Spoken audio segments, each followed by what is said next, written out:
that this is Kcat is Vmax over the total amount of enzyme. In other words, what's the functionality of this, of the total amount of enzyme available? Vmax over ET. So the concentration of the total amount of enzyme available.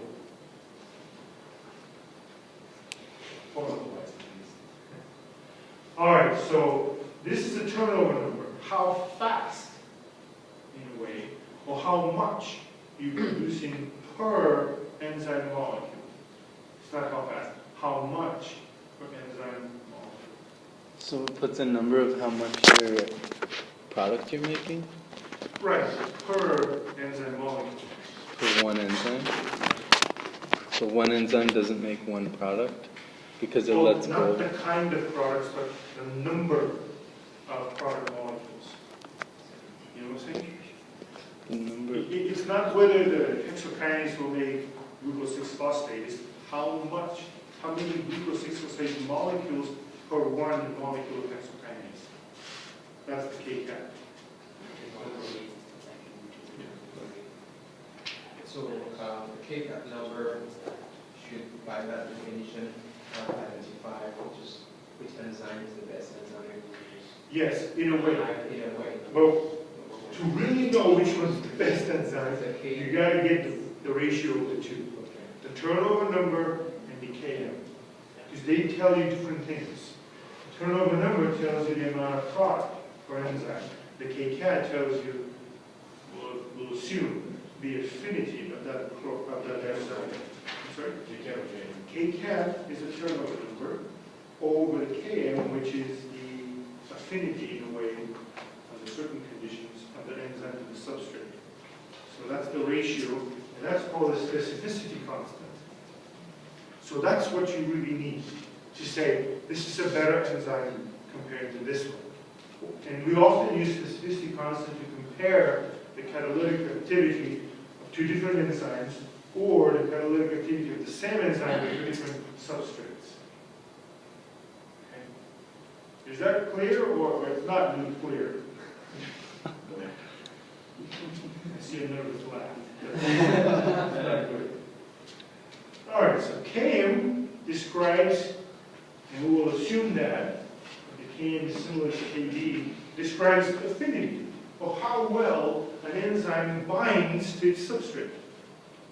That's what Km is. High affinity. You will have low Km if you have high affinity, right? Because Km is equal to Kd. Okay, so that's Km. Kcat tells you how much every enzyme molecule makes, how much product every enzyme molecule makes. That's basically Kcat. Okay? Now, the ratio of the two tells you about the catalytic activity of that enzyme. In other words, how much you make for what affinity. So for Kcat, I'm thinking if that's a definition, it must be in a specific given time or is in that ratio. Yes, yeah. In a way, yes. So can you assume that if that ratio, the closer that ratio is to 1, the better it is? Or? Well, see, I have a question for you here. That's what I was going to ask you now. Okay. Do you want to have high or low specificity ratio or specificity constant? I think if it's close to 1, I don't know. Because since both are two factors that are very important, so if one goes down and the other one goes up, the ratio might be maybe too high or too low, and it doesn't help. But if both quality are equal, could be a result of one, then we can claim that the enzyme is at the best thing. So what I want you to think about specificity constant is that by itself means nothing. By itself. It's just a number, a ratio between two constants. You always have to compare it to something in order to say, oh, this is better, this is worse. So you said 1. So let's say that for enzyme A, you have a specificity constant of 1. For enzyme B, you have specificity constant of 0.5. And for enzyme C, it has specificity constant of 2. Which one, let's say these are 3 different enzymes using the same substrate, for that matter. So, which one do you think is the most effective enzyme in this particular case for that substrate? Which one? Vote for the bigger number. Vote for the bigger number. Okay, all right. We got some votes for the bigger number. Okay. Everybody agrees or disagrees with that? Okay. So why did you say vote for the bigger number? Because Eddie's smart and he said C. It's like, oh shit. We just added an unknown to the equation. Yeah, I'm still trying to understand like how it all works. Well, I mean, turnover number. In other words, how much product you make. I mean, that's at least the way I understand it. You know, product, amount of product that you make per enzyme.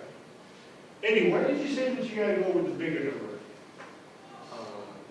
Because you talk about like KCAT is how much the enzyme made, the product that enzyme made, and then Km is just affinity. So if the affinity is small and like but the KCAT is large, that means it's producing more, it's more effective. Like the enzyme is more effective. I have only one problem with what you just said. You said if the affinity is small. Small, but like If the Km is small, but the affinity is what? high. Yeah. Right? Because you know Km is equal to Kd, and Kd and affinity are inversely proportional. Right? So Km is low, that means affinity is high. I mean, think about that. You have these graphs. Okay, let me put it here. You have these graphs, right? You have one reaction, you have a separate reaction. Okay? The Km, let's say, I'm losing. One is here and one is here. So let's say that they both will reach the same Umax. Half max is over here. One Km is here, the second one is here. Okay, which one of these enzymes will have higher affinity? Number one. This one, right? It has lower Km, meaning that it has maximum speed at lower concentration compared to the other one. Higher affinity for the substrate. Right? The lower the Km, the higher the affinity. Yes. Yes. I mean, think about it. At 5 millimolar, an enzyme will perform just as fast and just as well as the other enzyme at 20 millimolar. Which one will be a better enzyme? The one that works at 5 millimolar. Right? Has higher affinity. It has maximum speed at lower concentration. Do you want this enzyme to have high output of product? Yes. Yes. So you want high Kcap at low affinity. I mean, high affinity at low Kf. You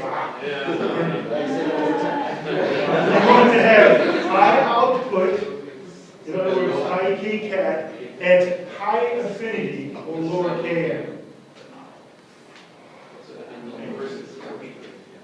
High output, high Km, at high affinity or low Km. High output at high Kcat. High output or high Kcat at high affinity or low Kcat. So look at the equation. That's the ratio. Okay. High output or high Kcat at high affinity or low Km. That's what you want in an enzyme. So that's why the vote goes to C. Because that's the largest number. The other ones, they might be fine. But by themselves, they mean nothing. You have to compare it to something. Alright. It's like, but that's not enough. We're going to go into more complicated stuff. We still have 20 minutes. I mean, imagine how much more I can talk about. I'm not kidding too much, but, you know, I'm trying to do my It's like a black humor, you know, it's like dark humor. All right, I gotta open the board here, you know. Whew. All right, so when you have multiple substrates, things can be a little bit more complicated. And the mechanism of the reactions can change, more or less. When you have two substrates, you can have two or actually even more different mechanisms. So if you have two substrates and you have an enzyme, you might form a ternary complex, or you might not. You might have a sequential reaction, or you might form a ternary complex. Ternary means they're all three together. Okay, so if there is a ternary complex, there are two possible mechanisms. One is that the enzyme can either bind the first substrate or the second substrate. It doesn't matter which one it binds first. One of them, and then the other one adds on. So the enzyme binds either first or second, and then the second or the first later on binds on. That's the first mechanism. Or you can have a more ordered interaction where the enzyme first binds the first substrate on the complex, and the second one comes in on the ternary complex, and then we get the two products. Of course, where one binds first, the second binds second. Okay, that's if you have a ternary complex. If you don't have a ternary complex, things get a little bit, well, they're different, meaning that one of the reactions has to be completed before the second one starts. So you have the enzyme plus the first substrate forms a complex, and then you form the enzyme product complex.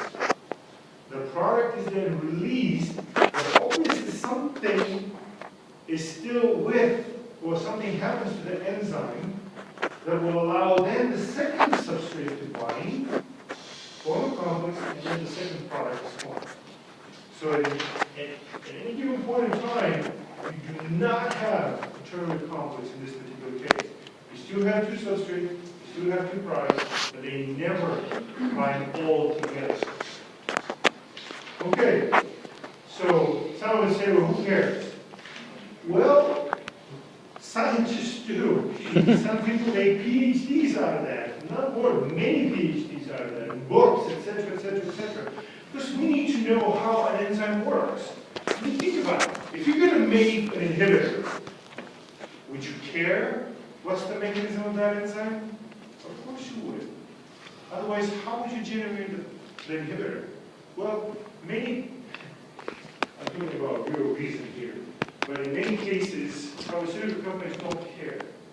I was very much surprised one time I went to a meeting, it was Leukemia 2008, and I talked to pharmaceutical companies that were there, and they were putting so many new products, and what I noticed is that none of the new products had a known mechanism.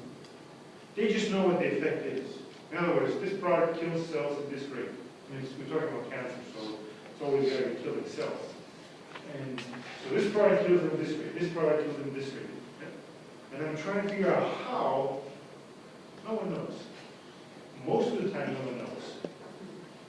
And so I remember being so surprised and talking to the reps, and I felt almost like they kind of got a little bit embarrassed because they wanted to kind of shake me off. But I was honestly surprised. I was like, well, how come we don't know? I mean, do you know how many of you use acetaminophen? Tylenol. Right? I mean, it's like Tylenol, everybody, right? You know that no one knows how Tylenol works. No one knows how Tylenol works. No one knows its mechanism. They would just know it works. We assume, and I think there's a belief that it inhibits COX-3 enzyme, which is kind of elusive. But that's what we know. Tylenol. Everybody uses Tylenol, but it's unclear how it works. Many drugs are like that. We just know what they do. We don't know how they do it. We don't know what they do.